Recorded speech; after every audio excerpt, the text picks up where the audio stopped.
साथियों नमस्ते, प्रणाम, सलाम, स्वागत है आपका अपने YouTube चैनल पर। मैं हाजिर हूँ अपने नव चयनित शिक्षक साथियों के लिए एक ज़रूरी जानकारी लेकर के। साथियों, आप सभी को मेरी अग्रिम शुभकामनाएँ। आप धैर्य के साथ रहें, आपको जल्दी से जल्दी ही नियुक्ति पत्र मिलेगा। नियुक्ति पत्र मिलने के बाद आपको क्या कार्य करने होंगे, मैं कुछ जानकारियाँ आपके साथ शेयर करना चाहता हूँ। मुझे उम्मीद है कि मेरा कार्यक्रम आपको अच्छा लगेगा। आपसे अनुरोध है कि हमारे चैनल को ज़्यादा से ज़्यादा लाइक करें, शेयर करें और सब्सक्राइब करें, ताकि आगे जो नई जानकारियाँ हैं मैं आपको क्रमशः देता रहूँ। तो साथियों, सर्वविदित है कि एक लंबे संघर्ष के बाद आप लोग नियुक्ति पत्र प्राप्त करने जा रहे हैं। जैसा नियुक्ति पत्र सोशल मीडिया के माध्यम से आया, ये नियुक्ति पत्र मैं आपके सामने प्रस्तुत कर रहा हूँ। ऐसा ही नियुक्ति आदेश होगा जो सभी जनपदों से निर्गत होगा। और इस नियुक्ति आदेश को लेने के बाद आपको क्या करना है, आपको सबसे पहले कार्य करना है कि आपको नियुक्ति पत्र लेकर के अपने खंड शिक्षा अधिकारी महोदय के पास जाना होगा। वहाँ एक प्रार्थना पत्र आप लिखेंगे खंड शिक्षा अधिकारी महोदय के नाम से कि हमें विद्यालय पर कार्यभार ग्रहण कराने की कृपा करें। उसके बाद आदरणीय बीओ सर, संबंधित इंचार्ज हेडमास्टर या हेडमास्टर को नियमानुसार कार्यभार ग्रहण कराने का आदेश देंगे। उस अग्रसारित प्रपत्र को लेकर के आप विद्यालय पर आएंगे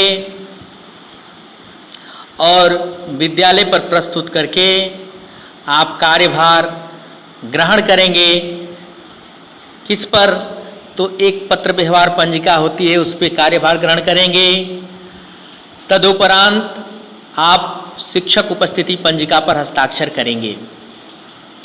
और इस क्रम में आपको इतना ध्यान रखना होगा कि जो काउंसलिंग के समय पर प्रपत्र आपने जमा किए होंगे या प्रस्तुत किए होंगे, उनके 2 या 3 सेट, कहीं 4 सेट भी मांगे जा सकते हैं। जिनकी ज़रूरत पड़ेगी आप बीआरसी जाएंगे तो हो सकता है कि 2 सेट मांगे या 3 सेट मांगे, उनको आपको देना पड़ेगा। विद्यालय पर भी आने पर नियम यह है कि आपको एकेडमिक रिकॉर्ड जो भी आवेदन किए हैं, चाहे जो भी रिकॉर्ड रहते हैं, वो प्रस्तुत करने होते हैं। अलग अलग जिलों में, अलग अलग ब्लॉक में अलग अलग नियम हो सकते हैं, लेकिन जो हमारे साथ हुआ है मैं आपको बता रहा हूँ। उसके बाद आप विद्यालय में सहायक अध्यापक के पद पर पदस्थापित हो जाएंगे। मैं आपको जो नवीन पंजिकाएं, जो कि शासन द्वारा नवीन पंजिकाएं आई हैं, उसको आपके सामने प्रस्तुत कर रहा हूँ। मुझे ये उम्मीद है कि आप यह देखकर ये समझ लेंगे कि हमें कहाँ हस्ताक्षर करने हैं, कहाँ ज्वाइन करना है। मैं आपको बताने का प्रयास करता हूँ। तो पहले हम लेकर आ रहे हैं पत्र व्यवहार पंजिका। ये नई वाली पत्र व्यवहार पंजिका का प्रारूप है। अभी कुछ विद्यालयों पर आप जाएंगे तो पुराना पत्र व्यवहार ही पाएंगे। ये आप देख रहे हैं कवर पेज है, और इस पेज के अंदर क्या है, इस पत्र व्यवहार पंजिका के अंदर क्या है, इस पत्र व्यवहार रजिस्टर के अंदर क्या है, आइए जानते हैं। ये इसका अंदर का पेज हुआ। और देखिए ये पत्र व्यवहार पंजिका है। यहाँ क्रम संख्या, दिनांक, पत्र संख्या, प्राप्ति, प्रेषण, विषय, पत्र का सारांश दिया हुआ है। और उसके बगल वाले पेज में दिया हुआ है नाम तथा पता, प्रेषण साधन, टिकट के मूल्य के साथ विवरण, अभियुक्ति। ये 7 कॉलम होते हैं। तो यही पेज आगे दोहराए गए हैं। 4 कॉलम का ये पेज और 3 कॉलम का ये पेज। जब ये रजिस्टरबद्ध होगा तो आपको दिखाई पड़ेगा। इसमें आपकी जो भी नियुक्ति, प्रमोशन या अन्य कोई विभागीय कार्यवाही तो इस पत्र व्यवहार पंजिका में अंकित की जाएगी।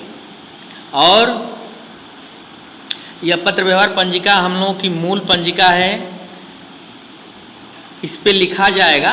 विविध विद्यालयों के प्रधानाध्यापक विविध तरीके से लिखते हैं ज्वाइन कराने के लिए, तो हो सकता है कि हमारे कथनानुसार न लिखा जाए, लेकिन हम लोग लिखते हैं कि आज दिनांक इतना को, मान लीजिए आज 8 जुलाई है, तो आज दिनांक 8 जुलाई 2021 को सहायक अध्यापक श्री, और जिस अध्यापक का नाम होगा उनका नाम सहायक अध्यापक श्री मान लीजिए राकेश कुमार विद्यालय पर इतना बजे उपस्थित होकर सहायक अध्यापक पद का कार्यभार ग्रहण किए। दाहिने तरफ चार्ज या कार्यभार ग्रहण करने वाले का हस्ताक्षर और बाएं तरफ इंचार्ज सर जो कि चार्ज देंगे, कार्यभार ग्रहण देंगे, उनका हस्ताक्षर होगा।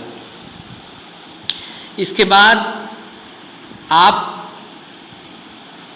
उपस्थिति पंजिका पे हस्ताक्षर करेंगे। मैं आपके सामने उपस्थिति पंजिका भी प्रस्तुत करने जा रहा हूं, ध्यान से देखिएगा।